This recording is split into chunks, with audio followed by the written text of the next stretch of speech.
Because the easiest way to be a coach is to become a graduate assistant. But the God that I served, I don't know, like, I'm super spiritual. Jesus opened up a door. And so I get there and I shake his hand. He's like, you ready? And I'm so like hyped that this is for real. Like, okay, if these people are entrusting me with their kid, I'm gonna give them everything, because I didn't have no daddy. My daddy got killed when I was 1, but they wanted their weekends. I gave up my weekends for 10 years. Maybe they needed to develop a little bit, and that journey allowed them to be what they needed to be when they got the opportunity, like a Trinidad Chandler's. Just wanted to come home and be around my mom, because I know that this day would be hard for her. Whatever, if you Steve Jobs, a billionaire, Steve Jones, whoever it is, it all come with a price now. Welcome to City Sports Talk. I'm your host, Ron Marquez. We're on episode 19. Today's guest is from Desert Pines High School, Pierce Community College, or junior college at that, Arizona Wildcat, played fullback, and he probably created the biggest pipeline out of Vegas for athletes to go to college and the pros. Our guy from here locally, David Hill. How you doing? What's up, my boy? Not much. So we just want to get into it. Like I read up a lot of stuff on you. You're the epitome of the grit. Yeah. Like you came from the bottom, went Desert Pines, East Side, Las Vegas. East Side. So tell us about your upbringing. How'd you even get involved with football? And you're a coach. Yeah. My mom had me at 14. We've been thugging it. She was just like, I was like 6 years old, and she had told me like, hey, if you want to go to college, you need to get a scholarship. And at 6, I don't even know what college is or anything like that. But my mom was so like far advanced and like had bigger plans for me that she was like teaching me at a young age about like the bigger picture of things. So she was like, we don't have the finances for you to go to college, so you're gonna need to get a scholarship, meaning like you're gonna be able to have to do something athletically, or you're gonna have to have smarts. And luckily I had both. I was able to have some sense and be able to study and work hard in the classroom and work myself into a player on the football field that allowed me to, move up and progress in my career. My Uncle Ron, he put me in football. I think I was like 8 or something like that, 7 or 8, and I played for the Lions. He's like, yeah, go ahead, go play for this team, you big. And at that point, I had really never got into it. Like, that's just kind of like my father figure. So, we like the same team. His team was the Rams, my team, the Rams. So we would watch the Rams game together and stuff like that. And then through me and his bond, I kind of fell in love with football and just wanted to do something like positive with my life, because like a lot of my family was like in gangs, drug dealers, and all that type of stuff, and I just wanted to do something different. I wanted to be able to have that kind of respect and that type of finances, but without the risk of dying or going to prison. Correct. And then, your mom's a single mother? Yep, was a single mom, and kind of got help from my grandparents or my uncle when he was home. So at the time, your uncle was getting sports, and at that time you say you're big, but right now you're playing college. You went to college, you're 5'8", 5'9", right? Yeah. Is that even crossing your mind, like, I could play college ball? Yeah, hell yeah. You know what I mean? Because I knew I had the work ethic, you know what I mean? Like, I just knew, and I was having success, and I was so tunnel vision in Vegas, I didn't know that it was like bigger human than me out in the world, because I ain't traveling nowhere. Alabama. I'm just in my community, and in my community, I'm a big dude. Like, you know what I mean? It ain't a bunch of 6'7" and 6'8" at that time walking around. You know what I mean? Every blue moon you might get one of those, but for the most part, when you're that age, everybody pretty much the same size. Well, how did it come from DP? At that time, you don't even get a look at a D1 school right away. You're going to Pierce, right? Yeah. So I went to a school in North Dakota, University of St. Mary, Bismarck, and I had a couple of my friends like Andre Reeves, Jason Washington, Daniel Burhey. We all went to Desert Pines together, and we all went to the school together. And then my stepbrother at that time, he didn't have a grade, so he had to go to Bismarck Community College, which is now a Division II program now. And so we all went up there, and it had local kids already. So like Jamal Lomax and all Cap and all these dudes, they had already went up there and started like doing their thing. Some state champs. Yeah. So they had went up there, and it was just like a place that, I was like, okay, because at that time it was frowned upon to go to junior college. Yeah. Like if you went to JC, it was like you was dumb or something. So that probably would have been the best move for me anyway, for development wise, because I graduated at 17. For development wise, people at that time wasn't even holding their kids back. They were just pushing them out the door. So, and I'm not a big dude, but I got bigger. I got probably went from 5'6", 5'7" to 5'8" and 5'9" over the course of that time. So I should have probably went to junior college versus going to the other school. But, everything happens for a reason. And so I just, kept working hard, kept grinding, and really, really, really pushing myself. And then I was reaching out to schools, doing what I did as a high school coach. I was reaching out to all these schools and sending them my tape and all that. And I remember I sent it to Seth Luttrell. And the next day he sent David Nickel, the wide receiver coach, rest in peace. He had sent him out there to see me. And he was like, yeah, he big enough, and he is big. And then we started talking. He was like, hey, we really want you to come, and we really like you. But the thing is, we got scholarships, but if you come in here and do what you need to do and work your tail off, then we'll be able to put you on scholarship. And so, that was the mission at that point. It was like, I'm gonna come grind, really give it everything I got, because I always was gonna bet on myself. You know? I believed in myself, so I was like, I'm gonna go do this, and I did it. And so it was, a great experience, and it really kind of changed the trajectory of my life. Because like you get in that situation, you get around them people, you start seeing it as reality now. Like I'm here, I'm at a Division I. I'm, my quarterback is Nick Foles. I got the backup is Matt Scott, and all these good players. You got Jerron Kreiner and Brooks Reed, and these dudes that went on to have solid careers in the NFL. And it's like, okay, I played with them every day. I practiced with them every day. If they can do it, I can do it. You know what I mean? And so that was kind of my mentality, and it just carried on to everything I've done so far. Well, a lot of people so when you go from you playing JUCO and stuff, there are no scholarships there. Nope. You're working your ass off. You're working a job. 2 jobs. Yeah. So I seen I forgot where it was, but a little story basically said that you guys were basically 8 people deep in the house, and you guys all split rent for like $1,600. $1,825. And this in 08. So how humbling is that coming from that? I mean, you came up rough, but now you're basically following that whole lifestyle which you grew up in.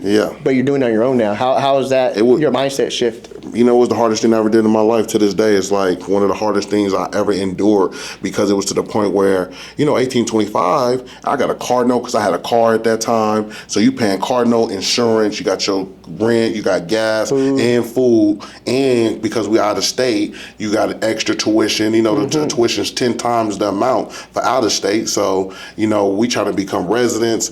So that was like the hardest thing, to the point where like at the family gatherings, I was telling the people like, y'all can't make seconds because I need to take this to college to last for the week. That's how hard it was. It was a real grind, like days, really. And I know some people would say that trying to act cool, like it was days missing meals. Like some of my homeboys that came, they got in trouble for stealing food and had to leave. That's crazy, stealing food. Out of anything. But that's what you got to do. You had to do that because there ain't no cafes or nothing up there. Like I said, man, none of that. And then to be honest, we applied for food stamps, and then that second year we became residents of California, we qualified for the food stamps, and that was able to allow us to get over the hump. So you had a feasting at that point. Because you're getting that $200 a month. Plus I had the job at Sears, and I worked at the school. So I had 2 jobs grinding. So I'm taking full units. I'm taking all my classes, getting good grades. I think I graduated at Pierce for a 3.4, 3.5. So I'm grinding there. I'm an All-American football player at the school, and I got 2 jobs, and I got my girlfriend living with me too.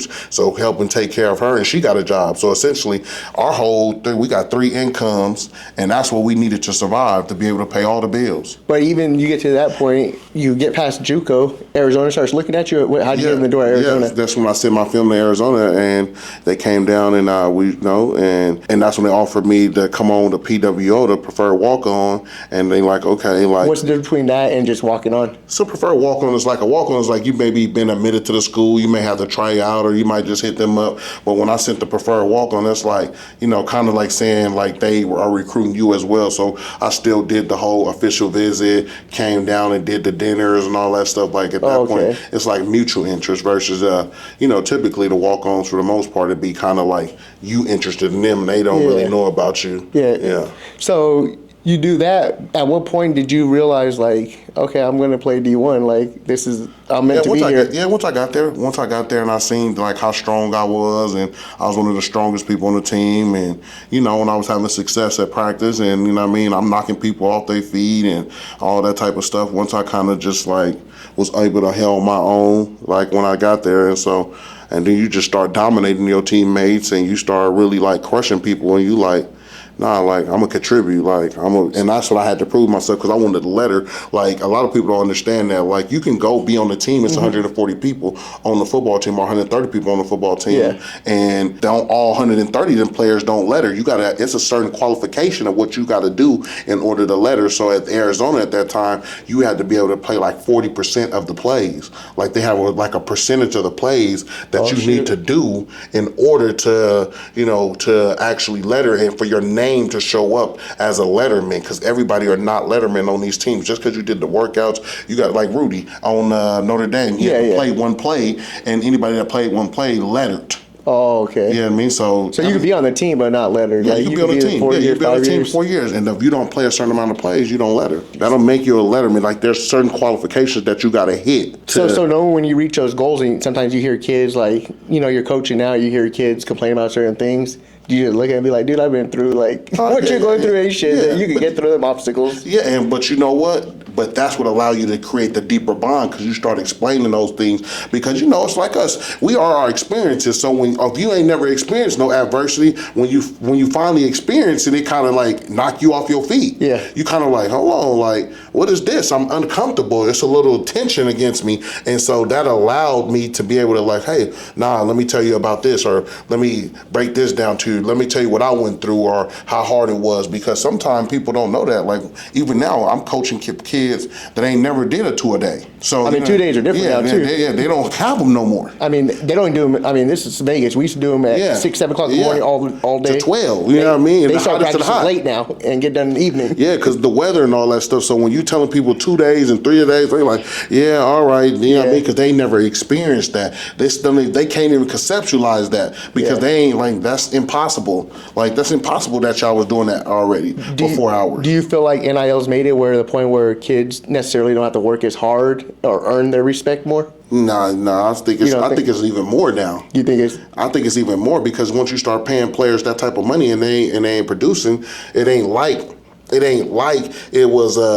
Oh, he's just a kid. Yeah. No, well, you like almost like an employee. You know what I mean? Like you, the starting quarterback, you got to be able to do these certain things. So it ain't just like, okay, you the starting quarterback, you making $5 million or $2 million or $1 million, and we got to just say, we gonna just stick through the growing pains. Yeah. Nah, that ain't occurring no more. We got to get results now. Like people are losing their job. Yeah, and sometimes you only get a year to prove it. And like you see these offensive coordinators in the NFL. Like people want to win now. You can win the Super Bowl and 2 years later be on the hot seat.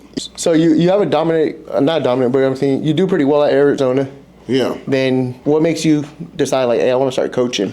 Man, because the run around, obviously you're not getting picked up in no camps. And I did the arena thing for a couple of weeks, but that was a little bit of money and food vouchers, and I was like, I ain't about to keep doing that type of stuff. But with the arena, it's not enough to feed a family. Or even survive. So I was already cool though. I was like, I understood that I was more than a football player, and that's the biggest thing that a lot of people don't see with these kids that play sports. They don't understand that they're more than football players. They have not identified themselves or found themselves outside of the sport.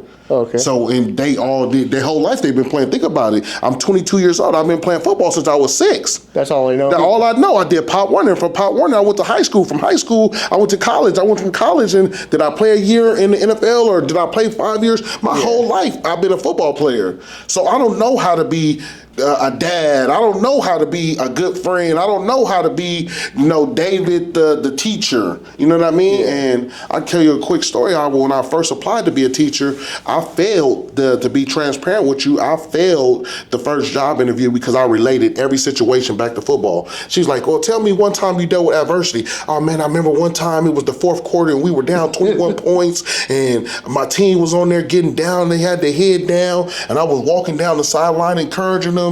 And then they was like, okay, well, tell me one time where you wasn't, you dealt with adversity or something. They was like, oh, I remember one time I wasn't the starter and I was second string and I had to will my way. But that's all you knew. Yeah, that's all you thought you knew. Everything was football. But your adversity came since you were 6 years old. Yeah, And so then I was like, oh, okay. And so I went and sat down, and then so they was like, okay, you didn't pass the interview or whatever. I don't know if they sent me an email or something. And then I was like, okay. okay, I'm down. And so I'm like, I talked to the principal because he was Mr. Dr. Jackson, Dr. Stevens.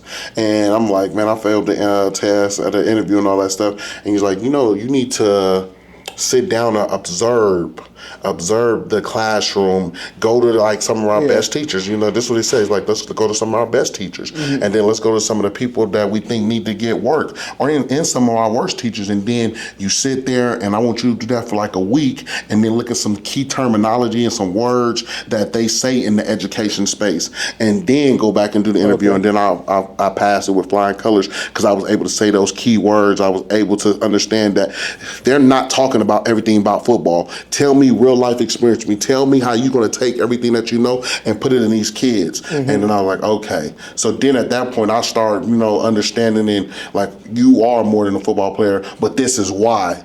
This is why you're more than a football player, because you did this perseverance. You were here and you were resilient. You're an anomaly in this sense because you were able to accomplish this with these odds stacked against you. Correct. And so then that's when I started to see like, oh, okay, I was thinking surface level. Like, it's all clicking now. Yeah, it's a way bigger picture.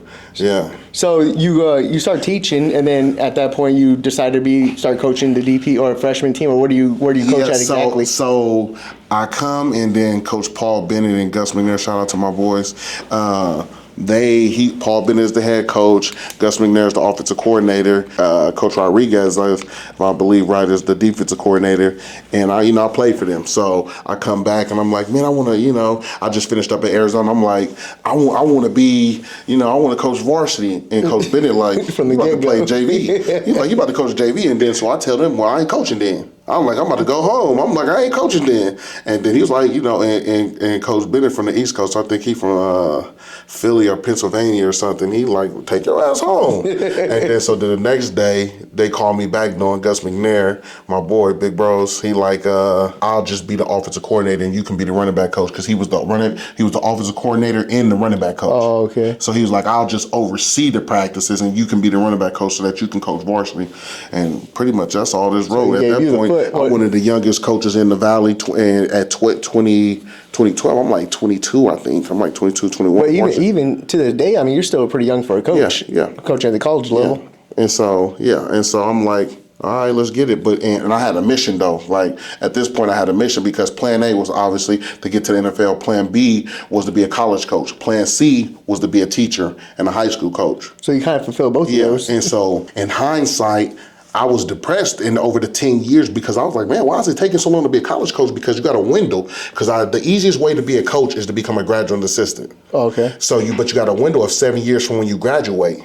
So that window started for me. I think I graduated 2011 or 2012. So 2018 or 19 was when my window closed off at. So I'm still reaching out to people and trying to become a graduate assistant in the midst of those 10 years. Okay. But I can't get that because I've developed such a bond with these kids in Las Vegas that I've become the plug. I've become the person that got all these athletes. So it's like, at a point, because they have a rule with an individual associated to a prospect. So you can't go to a university if you're associated to a prospect for 2 years. Okay. So they can be there for 2 years, then you go. You can go after the 2 year mark.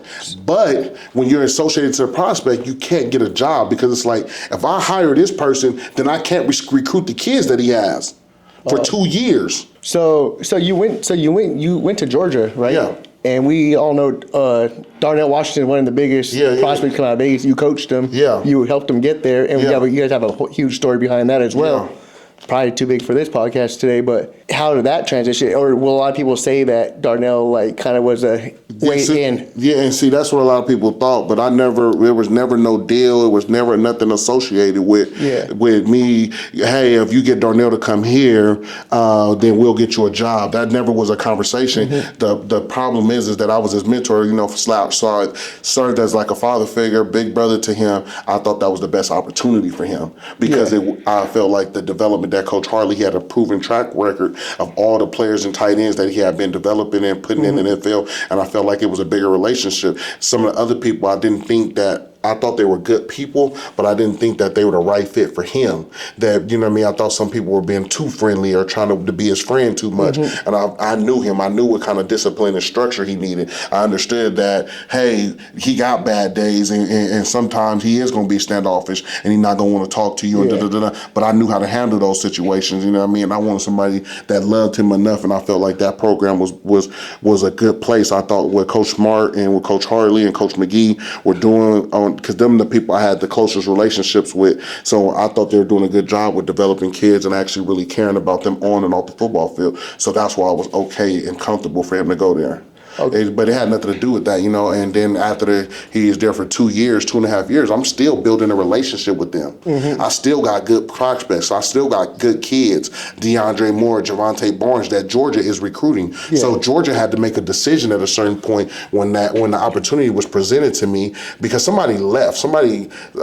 Nick Williams left, and that opened up a spot for somebody like myself to come in and fill that void and role on the staff. And like when these coaches, college coaches would come to Desert Pines, they didn't check in the front office. They came to the back of the school to my portable. And at that point, I would have the transcripts, I would have some water ready for them. I would either have the athletes in there waiting on them so that their time could be efficient, so they don't got to spend an hour in there. Everything that they need is right in my classroom. Or if the kid was doing something where they were taking a test and they had to wait 5-10 minutes, at that point, they got to see me teach my kids. They got to see me do the warm-up. They got to see how I interacted with those kids. So they was like, man, he's actually a good teacher. Like, he is motivating his kids. They listen to him. They respectful. They coming over to us and greeting and shaking their hand. But that was the standard in my classroom. I developed that. That was these kids from the inner city. They never was going up to nobody, yes, sir, no, sir, and, you know, coming out their comfort zone. But that's what I demanded in my classroom. And the good thing,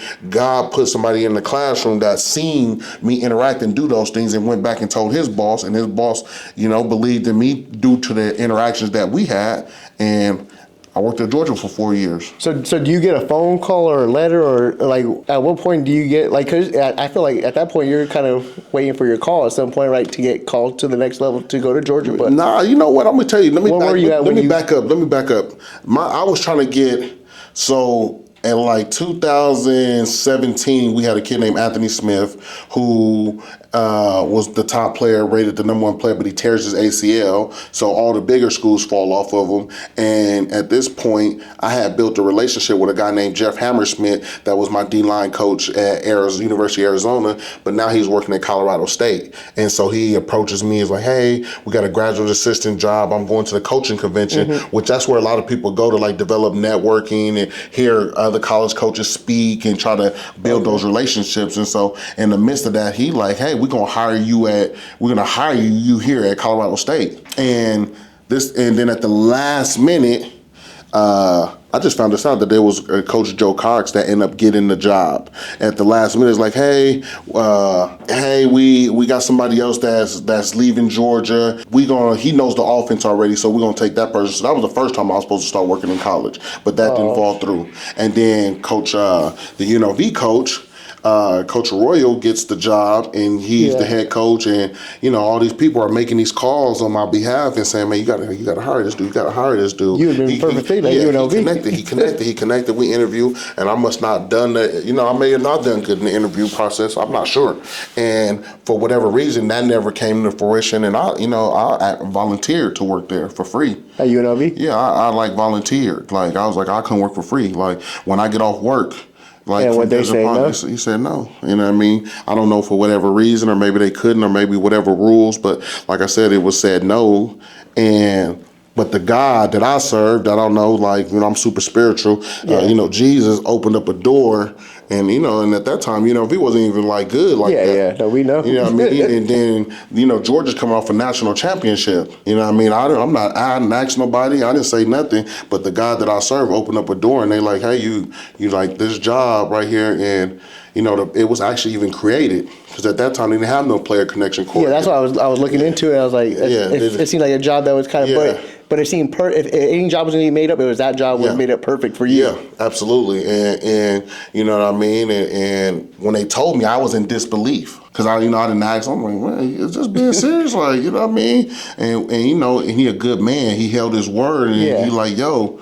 like this for real, for real. And I remember this like it was yesterday, June 4th, 2022. It was a Saturday. That was my first day. They got official visits. That was my first day.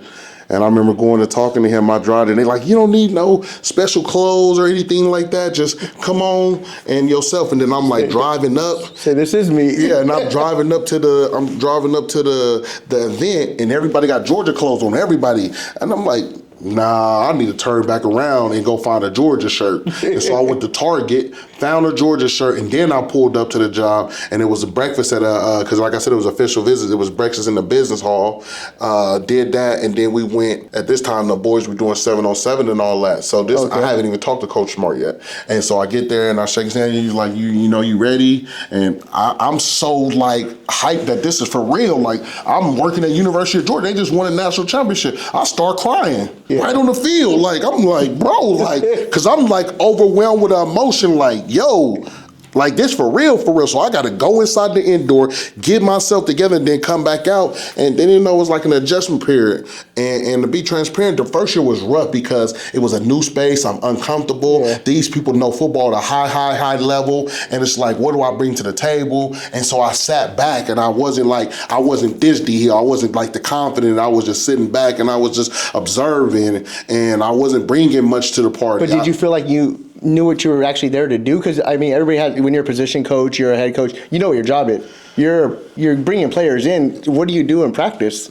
Well, no, you practice. You're practicing. I'm an assistant running back coach. Oh, you're assistant running back. Yeah, I'm an assistant running back coach. So I'm at practice, like, and you're not really supposed. So I'm at practice. I'm interacting with the running backs. I'm like doing stuff. I'm sitting in the running back meeting. I'm taking notes. Like I'm trying to learn the offense. Doing like what you do. You do it like everything, but the main purpose was to recruit, build relationships, get to know the players on and off the football field, really dive in and know them on a deeper level while trying to get some of these West Coast kids, the Nate Frazier's, Roger Robinson, and Kendall Milton, these kind of kids to come to Georgia, continue to, bridge that gap. Yeah. And I'm sitting back though. I'm not bringing what I could bring to the point where, and I'll be honest, I had a meeting with Coach Smart in 365 days, and this what really woke up and lit the fire up under me. He was like, on a scale 1 through 10, 10 being the best, you a 2 as a coach. I'm gonna keep it a beam, and this is my dog. Like I ain't gonna lie, and I shed tears.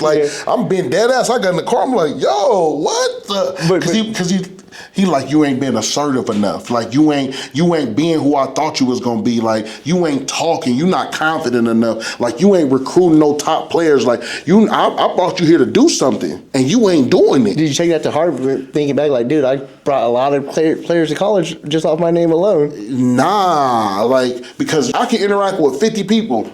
And everybody may see me differently. Me and him was our experience. Like, I ain't did shit for this program. Yeah. I needed to do something for Georgia. Like, I don't give a shit what you did at Desert Pines. Like, what you do for me. Like, what are you doing here? Like, how are you affecting the team? You blending in. How are you standing out? How are you doing things that I need you to do? And so when he told me that, I was like, oh, okay. So he woke me up. Who's your first kid, locally, you try to go get that you think that has a chance to play at Georgia? Oh, DeAndre Moore, Javante Barnes, but it was weird though because Javante couldn't come because of the rule. DeAndre could come because he left. He had left Desert Pines and had went to Alamany and Bosco. Mm-hmm. So at that point it cleared the 2 years. So I would probably say DeAndre Moore.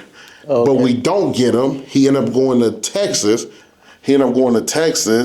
So I think the first person that I got, if I'm not mistaken, from I think it was Michael Jackson. He had transferred from USC to Georgia. I was just going to ask you about that. So what happens with that situation? He goes to Georgia and all of a sudden, now Purdue, why did he make the flip? You know what, man? Obviously, he was a great player. He had been in that scheme at USC for 2 years. Yeah. Georgia system is a little harder, complicated. I think that, it was a mix of a lot of different things that needed to happen that didn't happen. And I don't think he had another year to waste to see if it would happen. You think he would have wasted a year at Georgia? No, he would have wasted because he didn't play as much as that he probably felt he should have. And so the opportunity presented itself at Purdue, whereas more him being the focus of the offense and him being able to dominate there, and he did. He went. I think he had 63 catches. I think he was second. I think he was second behind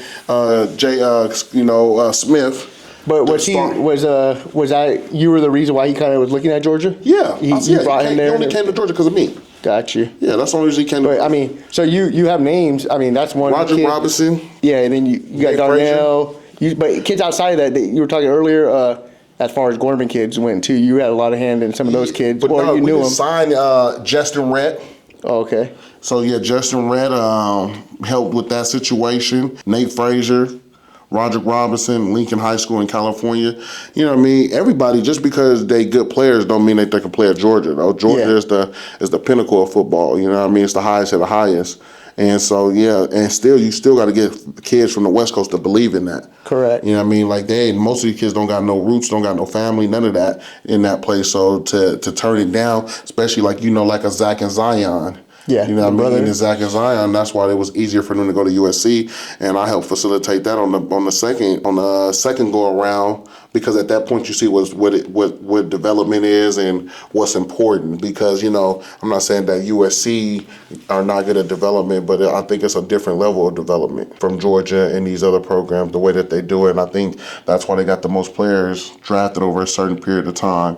Right now, because of the development, how hard it is, and you know what I mean. And I think if you ask Zach and Zion, the development and things like that is a big difference. Like, football in the South is very different than it is on the West Coast. It's bigger, and it's like, Georgia, it's 90-some thousand in the stands. Me and you can go out there and play right now. It's going to be 90,000. They may not stay the whole game. But they're going to be there in the beginning.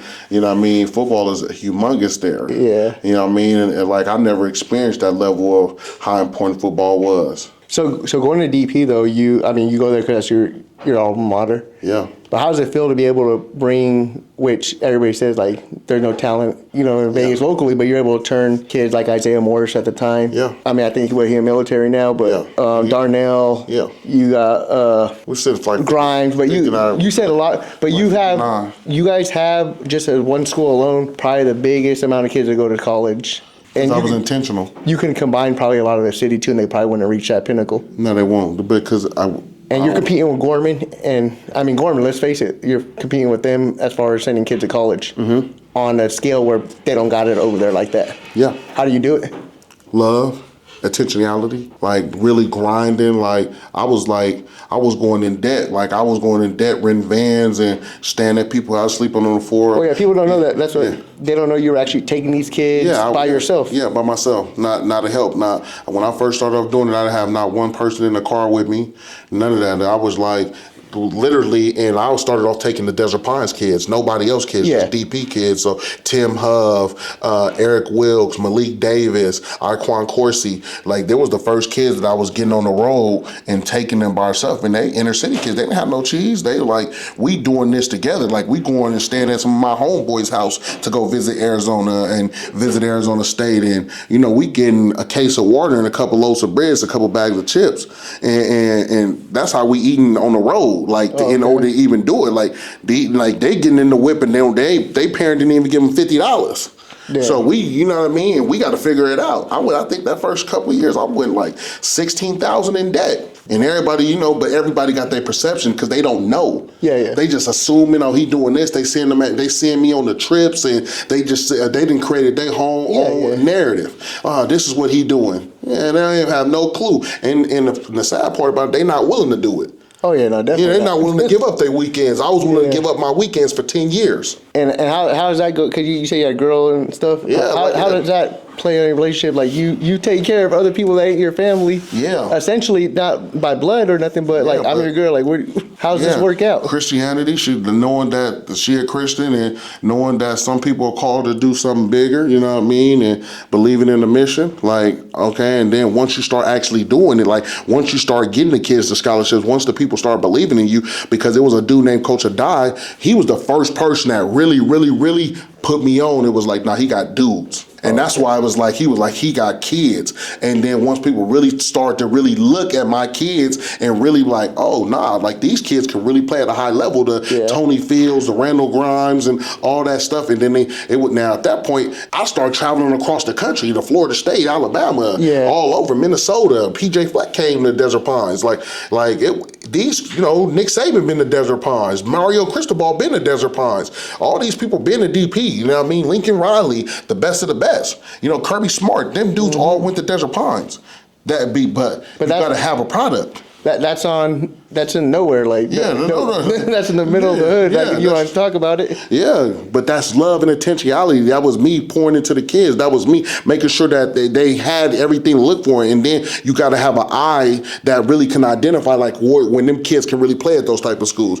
Because a lot of people can't identify that. So a lot of people have stories like Darnell. Like you said, we're not going to get into too much of that because we know a lot of people look into it. There's a big story there. But how do you keep a lot of those kids grounded and coming from that type of mindset? And like Darnell, like I said, he was working at Target or Target over there, or Kohl's, my bad, trying to come up. But how do you keep these kids in the right mindset to not get in trouble, to not because go steal? They believed in the vision. Once at a certain part, when you build something, they start believing in the vision, and the proof was in the pudding. The first conversation I ever had with Darnell, the first conversation ever, I told him, if you listen to everything that I tell you, you'll be one of the best players to ever play in Nevada. The first conversation, that's what I told him. Blue tank top on, black shorts, white socks, black and white low top Vans. Remember it like it was yesterday. The 190 pounds, 6'4". But how like, did he believe right away, or like what? Look, he had already seen that. People had already been telling him. People think I recruited him to come to Desert Pines. He found me. He came and found me. He came and found me. Like that. True story. Like, I didn't go look for him. People think I took the kid from basic,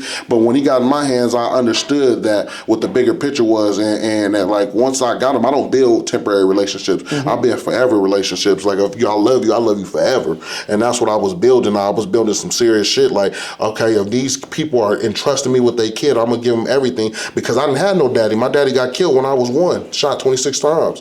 So like I'm being to them what I want in it from myself. So I wanted somebody that I can trust. I wanted somebody that was consistent. I wanted somebody that didn't have no alternative motives, that just wanted to love me for me, good days and bad days. So I loved them on their good days and bad days. How do you even get to that first point where you take a kid on a visit, or like where's that even mindset? I wanted somebody to take me on visits. So I said, I'm gonna take kids on visits, because it's reality. That was your goal to do that was my goal. Like, it was like, I'm gonna come here and I'm gonna build a program. Like, these kids need an opportunity. College changed my life. College changed my life. My quarterback was Nick Foles, Super Bowl MVP, 7 touchdowns. He sent me a jersey. Like you know what I mean? Like you start being around these people, Kadeem Carey, Keola Atlin, Brooks Reed, Coach Stoops, Seth Luttrell, head coach of North Texas, all these coaches, and it changes the narrative, change your reality.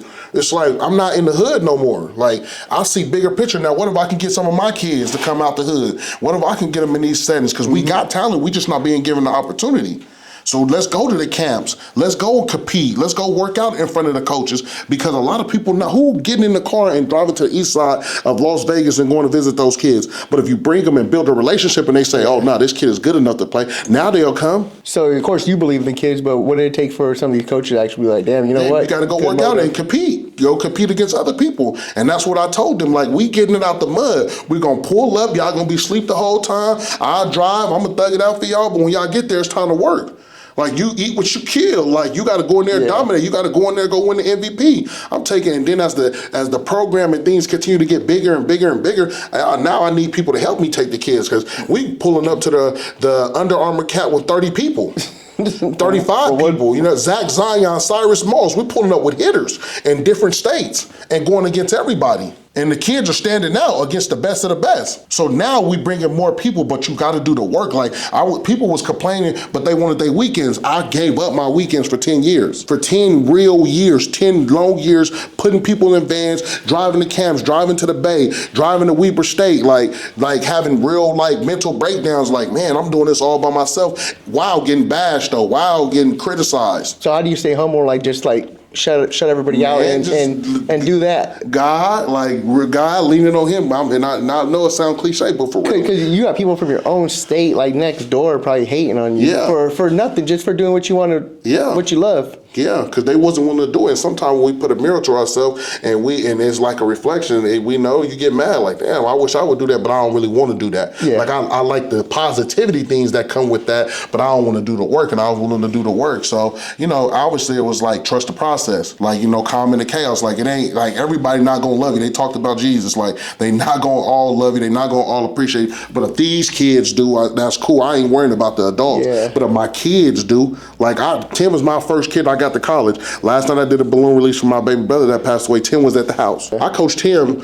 Tim graduated like 2015, 2014. Yeah. That's like 11 years ago, 12 years ago. And now he's doing good with the youth as well. Yeah, he's doing good with the youth, and we still got a relationship. I can call him right now, and there's anything that I needed him to do, he gonna do it because I built the relationship with him. It meant something. I coached the first time he ever went to the club. He was with me when he got 21. Like I built real relationship with my players.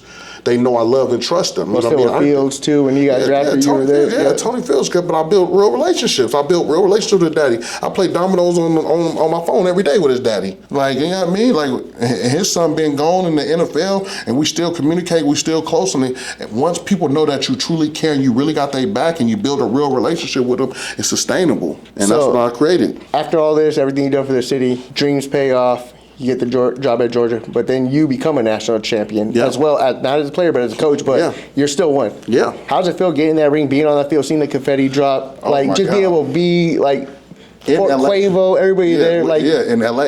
You're in the locker room with these players. Like you've been in the locker rooms, you're a player, but to be there as a coach and kind of still young, where these kids are, and you got to fulfill that dream. Yeah, it was amazing. Honestly, I remember being in LA across the street from the La Cienega Cemetery, where I got like 15, 20 family members. My daddy buried right there. Great grandma, grandmothers, uncles, cousins, all type right across the street from that stadium. So you're kind of home. Man, I'm home, man. You what? My mama there, my baby brother there, like, I'm crying tears because it's like you still, that adversity, you start thinking about all the steps when you was like questioning God, when you was down. And that's what I tell people all the time. Look, I said plan A didn't work, which is for the better, and I'm good with that because God had a bigger plan for me. Plan B would not have the success if it wasn't for plan C. C created everything to be successful at plan B. The relationship, the high school kids, all the stuff that I needed to be a college coach had to happen with plan C. So I had to go experience that, deal with that. That's how God worked. I had to go do all that stuff and then come back to B to have success. In the midst of it, I'm questioning God, I'm mad, I'm down, I'm sad, and that's probably my biggest regret is not embracing it and being more happy in it because I didn't know what God was working on. I needed plan C to get to this moment. The current moment that I am right now, even as the running back coach at Colorado State, if it wasn't for plan C, then none of this happens. So how does it, because you always hear the cliches saying like, oh, there ain't no plan A. It's only plan A. How important is it to have goals, have like different, if this doesn't work, to fall back on this, like to be in that mindset, not just to be focused on one thing and be like, okay, that's not it, ain't nothing. You got to be mature. You got to be mature and honest with yourself. Most people lie to themselves. I got to understand, like, hey, this could not work. Like LeBron being the best player could have not have worked. Like he could have suffered a major injury, God forbid. Like something could have happened that would have stunted that growth and allowed that not to truly be fulfilled. So it's like you got to have plan A, B, and C, and sometimes D. Yeah. Because nothing in life is guaranteed but taxes and death. Yeah. So it's like, who am I to put all my eggs in that basket? Because I got height deficiency. I got genetic deficiencies. Like, why would I just say I like the NFL or nothing? How much do you think of not having both parents in the household played a part of you being so great or like just succeeding in much? Because a lot of people, just like you just said, LeBron, he didn't have both parents. So you guys all raised with single mothers. How does that drive you or push you guys more trying to be that dude or that man just to create that family legacy or build a name? Man, wanting to really honor them, because a lot of people I love my mama and that's my why, and I love, but they just saying it though, and a lot of people just say a lot of things and their actions don't line up to that though. And I really love my mama, I really love, because at 14 I got a daughter, most people get an abortion at 14. Yeah. You know what I mean? I couldn't imagine my daughter being pregnant at 14 years old, but my mom stuck it through, so it's I wanted to honor her. Like I didn't want this to be in vain. I didn't want her to be like, man, that's why you don't have kids at 14. Like I wanted people to be like, my mom created me, she didn't give up on me, and look what this turned out to be. You know what I mean? So it was like something serious for me. Like it wasn't just words. So when I was down, when I was sad, when I was going through different things, that's all I can really think about is like, I just want to help her. Like, and I'm still not to the place, but I'm able to help her in more of a capacity than I ever imagined, because, oh, I'm gonna buy you a house and all that stuff. Like, there was just words for a lot of people. Like, I'm gonna really do that. Like, my mom know that. It's like, we approaching home stretch. Like, I'm almost playing base second or three. I mean, we believe it because you made promises to people you didn't even know. Yeah, you make it happen. So I'm pretty sure. So like, and that's what my mom said. Like, that's almost, and that's about to happen soon. And so, but that she was my why though. So when I got tired, when I got frustrated, when I, because I had my best friends had both their parents, so I would get envious. Like that, I felt that they deserved it as well, but I wanted it too. I wanted a mom, I wanted a dad, I wanted to see what that dynamic would look like. So I wanted to give that, you know what I mean? I wanted like, man, I wonder what that would be like. But you've been doing, like you said, from your daughter to giving to every single kid you come across. Yeah, like, I just wanted to be solid though, like somebody that people that could just count on for real. So Georgia, I mean, everything's going great. You get the ring, you get the championship, it looks great. 3-time SEC champion. That's what I'm saying. You get Three of them. And Georgia's one of the biggest programs you could want to be 4 at. 4 years, 6 losses. Why leave? Why go to Colorado State? Where some people would, let's look at the outside looking in. Colorado's not a bigger school. They're not getting the funding. No. Like, it's gonna be harder to recruit. Why go over the Mountain West when you can stay here? Pac-12. Or Pac-12. But I say, why even at that point? Why go? What is it? I got goals. I got goals and dreams, and I feel like at this given moment, that I've accomplished everything that I can accomplish in that role as the assistant running back coach. I wanted to be the running back coach. I wanted to shoulder the responsibility of being the man when the opportunity presented itself. And so because that couldn't happen, then I needed to make the move. Like, it was a chance for me to be the running back coach where I can shoulder all the responsibility, where now I get to show the world that, hey, I know you can recruit. I know you can retain players. I know that you can build all these relationships and all that stuff, but can you run the room? Can you run the meetings? Can you do what's, when it's all on you? Can you make sure they go into the classroom? Can you do all those things too? So I needed to show the country, not just Kirby Smart, but everybody, Dan Lannon, everybody. I need to show all them coaches that I envision myself working at, that, hey, I can do this, and this was the step I needed. Because the comfortable thing would be to stay at Georgia, accept the money, and stay at Georgia when I know we're going to win, when I know we're going to be one of the top 5 programs every single year. Yeah. But the uncomfortable thing to do, to stress myself, to put myself in a position to learn more football, to grow in all these areas, is to take the job at Colorado State.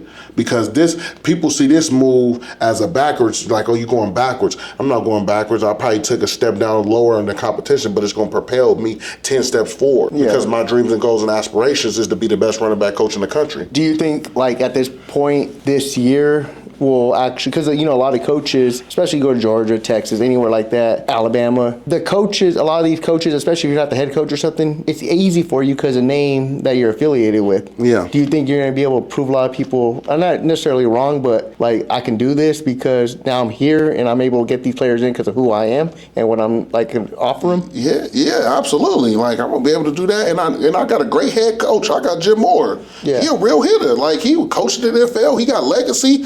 I didn't just come, like, I'm calculated. I didn't just go with anybody. I went with somebody that I trusted, that I thought believed in me. My boy is the offensive coordinator, and so it's like, I made a calculated decision. I know we can win there. I know we're going to win. He won everywhere he went. He turned UConn around. So the first goal is obviously to win the division. Yeah, to win the Pac-12. Get that, and then obviously, I mean, like Avery, still win another national title. Yeah, you know what I mean? Win a national title, compete, but they won 2 games last year. Yeah. The goal is to turn the program around, and be a part of that foundation. Yeah, which I mean, with the way NIL is shaped up, it's possible to do that 1 year. Yeah, we'll do it. And with the right coaching staff. Yeah, right. We got a good coaching staff. We got a good coaching staff. We got a good staff. We got, we got good players. We got people. The community is a good stadium. So, I mean, you're the running backs coach. You created the pipeline here. Who locally are you trying to go get that you think could play there? That you're looking at? Because I'm pretty sure you're working already. Who do you think? You can't do that. Like, so that's a violation. Oh, it is. Okay. Yeah, so I can't just be saying names like that. So, but is there anybody like you have your eye on out here locally that you want to go get? yeah, they got good backs at Gorman. They got good back at Desert Pines. Okay. Yeah, like them the two backs that come to mind right off the rip though. They got some good backs over there. What do you think the probability you work your magic again and get them? Listen, the back that I signed, the backs that, and I'll make this clear, like, the backs I'm going to sign each and every year, regardless of what school I'm at, going to be some of the best backs in the country because they got to believe in me. Like, when I just signed these kids that come over now, you got to believe in me. Like, you got to believe in my vision. Like, we got to be able to do this thing. And I always bring up the Ashton Genty situation. Like, Ashton Genty was the best running back. He's been one of the better running backs the last few years. And it's shown as the NFL. But he was drafted, top 5 from Boise State. But he had opportunities to lead that school and go to any school in the country. But he chose to stay there. So that was the proof in the pudding is that you can do it, and it's different now. It ain't like it used to be. Yeah. Josh Allen went to Wyoming. You know what I mean? It's a lineman that went first round from Alabama A&M. Okay. So it's like, you know what I mean? Travis Hunter went with Coach Sanders to Jackson State into Colorado. So when I'm assigning players that believe in me. And which arguably, that could have been a toss-up that year for the Heisman. Yeah, So it was like they gonna believe in me, and I'm gonna sign good players that people think that's not gonna come to Colorado State, but they will. The kids that I sign will have every offer in the country. And you, like I said, right now you can't really count nobody out of any school. They go JUCO, you're gonna get somebody. Yeah, I'm cool. I'm confident. I can go to bed. So, I'm not one to questioning. Am I? It's like. So what are colleges looking at right now for kids? Like I said, you got 24-year-olds. Like you're competing against grown men now. So what are you looking at to get a kid? Or are you even looking at high school kids? Yeah, I'm looking at high school kids. Yeah, that's what I want. I want to be able to develop and from the ground up. And I'm looking for speed. How big are they? Like how tough do they actually love football? The surprising thing about a lot of people is that they don't even like football. A lot of kids don't watch football. They just around it. They like the Instagram followers. Not no more because, like you said, coming up. It was different. Yeah, like a lot of kids just want to say, I'm blessed to say I got my first offer, or I got all these Instagram followers, or, hey, this is my top 3, this is my top 6, and, hey, I need to hit Hayes Fawcett up and all that. That's the stuff that's important to them, the girls and the NIL. So I'm looking for real football players that really love the game, that's really trying to do something differently, that's trying to really be front line and be in the foxhole with me as they coach. Like, that's what I'm looking for. I'm looking for somebody that truly want to change the game and understand that it's about the opportunity, because a lot of the top players go to these schools, the 5 stars and the 4 stars, and they ain't even playing, and then they sit on the shelf and their stock is going down. Are you looking for a 5-star or 4-star necessarily out of high school, or are you looking for that diamonds you've been producing these whole time? I'm looking for the best. Like, I want to bring the best to Fort Collins FOCO. Like, I'm going to go get the best. Like, I want to go get a national dude that is a monster, but it don't have to be. Yeah. Whatever, you know what I mean? But I'm looking for the best player that believe in me to come play for me, and Coach Jim Moore and Price Tracy. So besides the natural attributes, the speed, the height, the durability, are you looking at household? Are you looking at family? Are you looking at everything. Mom and dad? Yeah, what are the hidden things that coaches are looking for that people don't see that can deflect a coach from getting you? Well, like I said, do they really love football? How do they handle adversity? What's the background? You know what I mean? Do they love people? Are they entitled? Like, you know what I mean? Like, I'm looking for real, I'm digging deep, and I want to really get to know you at your core, because we got to spend a lot of time together. Like, you know what I mean? I got to confront you when you're not giving your best. You said that you wanted to buy your mama a house, and I got to be able to confront you and demand greatness from you and pull it out of you when you don't want to give it. And so that's what I'm looking for, like the real respect in the end, because I'm going to give you respect. I'm not bigger than the program. And so I need people that understand that they're not bigger than the program, that the stars don't mean nothing. You know what I mean? Like, that's going to humble thyself and get there and say, you know what, I'm going to lock in, I'm going to listen to this person because I need this person and he need me and I need him. That's what I'm looking for. How does a kid even compete with a grown man, essentially, like that's been 7 years in college? Man, it's just, are you good or not? Like, nobody care about, you know what I mean? Like, you think Malachi Tony care about that he playing against somebody that's 24 or 23? He trying to feed his family. He trying to be a top pick. I got to cook whoever in front of me. They got eligibility, and I say I love football. I got to figure it out. Do you feel like sometimes it's the best interest for some of these kids to go to a JUCO or even sit 2 years out down and get bigger and get stronger before they come and compete at the next? I think it's everybody different. I can't say that that's a universal thing. Like, it just depends on your genetics. Some people are born with different genetics, or they got different speed and attributes that allow them to contribute right away. And some people need to go be developed. Maybe maybe like a D.O. Pavia. Like, he probably needed to develop a little bit. Maybe Stetson Bennett. Maybe they needed to develop a little bit, and that journey allowed them to be what they needed to be when they got the opportunities, like a Trinidad Chandler's, like those type of, and the environments that they were in allowed them to be ready for the moment when they was given at Vanderbilt, Ole Miss, and all that in Georgia. So how does it feel when you see some of these players you used to coach get drafted? What goes through your mind when you see some of these kids succeed? Yeah, you're the next level. Man, you're a part of the journey, and you were putting that person's life to contribute whatever it is, whatever inkling it was, a tiny droplet or whatever it is to them getting their success. And two, they get to change their generation, and that's life-changing money. You know what I mean? And so it's a surreal moment. It's like we got this word called Medita, and it really exemplifies when you watch these kids draft. It's like finding joy in other success. Okay. And so when you hear that, you like, man, like, I'm happy. I'm happy that they were able to accomplish that. These are things that they've been working for 21 years and 22 years and 23 years. And, their family get to, take a deep breath and be like, man, like, we actually accomplished this. Because sometimes people do all that and they don't, the finish line is not what they thought it was going to be. Yeah. So, I mean, we hear that, but you also got I've been seeing it a while. It's called sweat equity check. Yeah. What is that, and what made you what made you develop that? Sweat equity check, man, it's just who I am, honestly. It's like I was making these motivational videos and, putting them on my story, and then they just kept getting bigger and bigger, and people started asking me to, leave them on my page so they can go back or they can save them. And so I just kept doing them, and as I got to Georgia, Coach Smart and them allowed me to keep doing them, and they just continue to grow, and they would help people, and they would help me, and yeah, the sweat is what the world can see. It's the workouts, it's the grind. It's you starting these podcasts, and this number 19 for you. That's the sweat. That's the It's the cameraman setting up the cameras, and then the equity is the longevity, like consistency. That's doing it over and over and over again. It may take you 10 years. It may take you 2 years before you one of the biggest podcasts. It may take you 3 years, but are you willing to do that? That's the equity. How much are you willing to put into this marriage? How much are you willing to give of yourself for the things that you said that you wanted? The check is the accountability. So when you fall off your pivot, do you got people around you that can hold you accountable? They said, hey man, Dad, you told me that you wanted to be one of the biggest people in the podcast industry, and then you got to number 50 and didn't get the results that you wanted, packed all your equipment up and went in a different avenue. Like, that's the accountability. Like, okay, like, are you doing your homework? Are you taking the time to get bigger, stronger, faster? That's what the accountability is. That's the check. You know what I mean? And so we put it all together. You got a sweat equity check. So who holds you accountable? Man, God, my family, my loved ones, my daughter, my mama, my uncles. So I can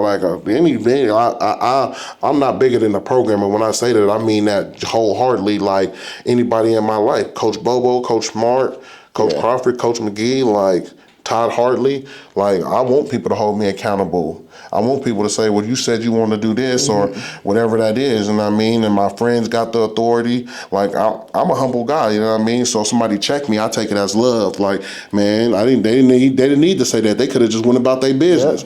And a lot of people are doing that to the people that they love. Like, they letting them go about their business and not holding them accountable. And some of these conversations could change their trajectory of their life if they allow people to hold them accountable and then take it to heart and then get too mad and then think that they was, a godlike personality where nobody can correct them. Like, we all need correction and direction, because we all sometimes fall off our pivot. We get too comfortable, and so I allow the people in my circle to get on me. Yeah, you're young in your coaching career right now. Like I said, running backs. What's the next goal? I mean, of course, we're just barely getting started, but you want to coach at the next level? Do you want to be a head coach in college? Yeah, I will be a head coach in college. It's only a matter of time. I think a lot, like I told people multiple times, even I made multiple sweat equity videos that people can go back and watch, and like, I'm not surprised about this. I told people I was going to be a running back coach this season.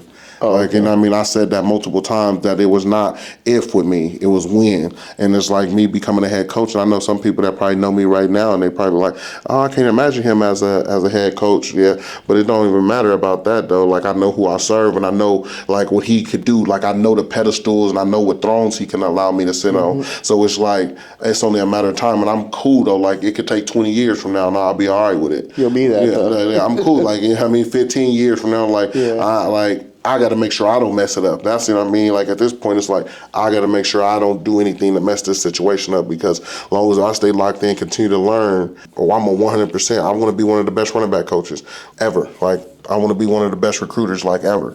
One of the best relationship builders like ever in the industry. Like, that's what I want to be known about. Like, okay, he was a great running back coach. He developed these people, but not only did he do that, he was a great relationship builder. He was a great recruiter.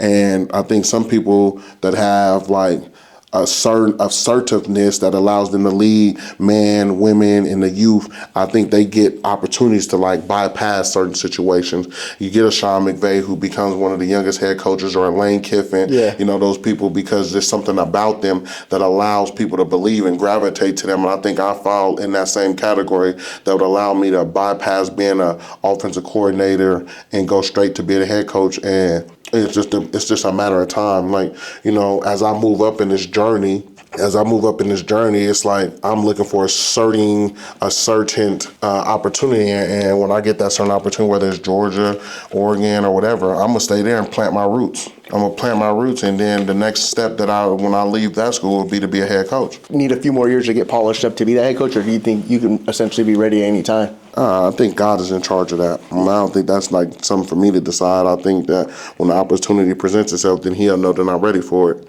And so, you know what I mean, I'm where my feet at. So whenever that happens, and like I said, it could take 10 years. It could take 8 years. You know what I mean? I feel like there's steps to get into those opportunities, but I'm going to just sit there and wait. Like, I ain't like anxious or anything. How happier are you that you got a little bit closer to home instead of being all the way in Georgia? Now you're a little bit closer to home being in Colorado. Is it easier to come back home and stuff? I've been home every weekend. Really? I got off work yesterday I think I got off of work at like 10:40. I think I was at the airport like at 11:50 or something. Quick flight. Yeah, you know, I like coming home. I like being around my family. You know what I mean? Like, I'm very family oriented. And like yesterday, like I said, was my baby brother who passed away, 31st birthday. And so just wanted to come home and be around my mom, because I know that this day would be hard for her. So I just wanted to get around, you know, my daughter and all that stuff. And is your daughter based out here, or is she's based out here. Yeah. How hard is that, like, when you were in Georgia, to be away from her like long periods of time? You know what, man? Like, she young, but she very smart, and her mother does a good job of explaining to her like what I'm doing. Like, you know what I mean? Like, she knows. She can tell you everything.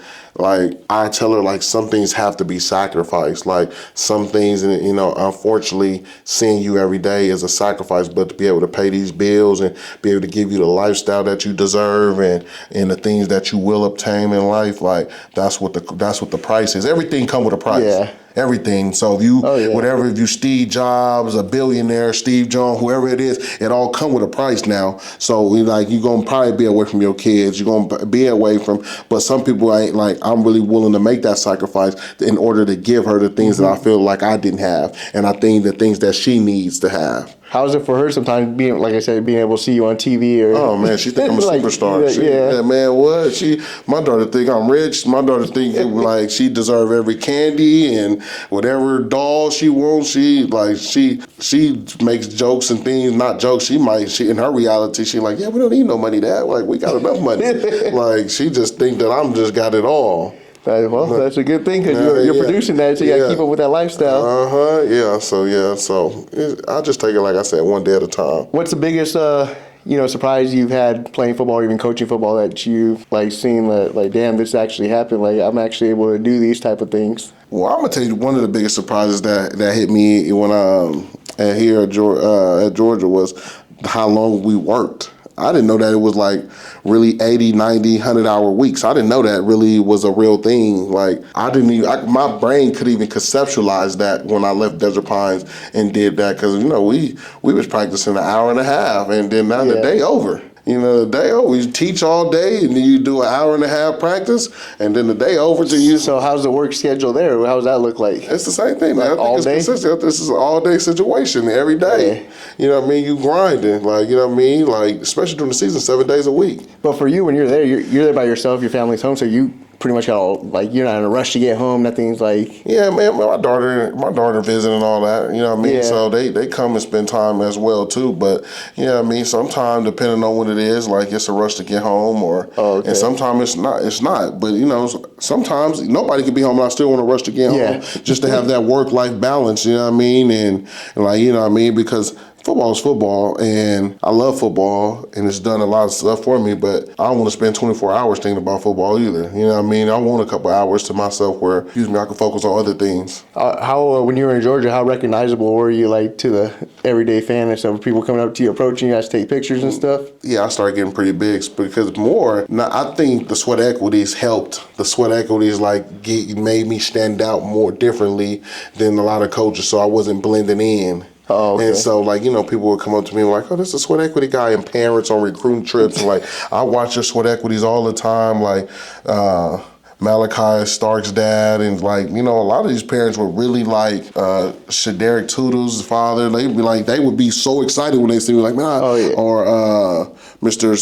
CJ Wiley dad, you know what I mean? That'd be like Chuck Wiley. It'd be like, man, I love these things, and this was a good one. I started getting texts, and parents would start writing me and stay like, man, we love these, and the Georgia fans were like, we love when you do this. Did that blow up more going to Georgia? Yeah. Absolutely, because now we had a different audience. Yeah, and that's always good to reach that brand somewhere else. And so that's what's been good, though, because, I got Vegas and the West Coast, and now I got Colorado, and I got Georgia fans, because, I feel like when you do things the right way, these people are happy for you. Where can they get your merch? Because you have merch. I've seen beanies, shirts, sweaters. Yep, sweatequitycheck.com. Okay, that's on your Instagram? Yep, I own that full 100%, sweatequitycheck.com, and I got sweaters, beanies, T-shirts, and all type of stuff. Positive message, and like I said, I think everybody can relate to it, guaranteed. Yeah, absolutely, yep. So, coming home though, are you that big of a star that you are?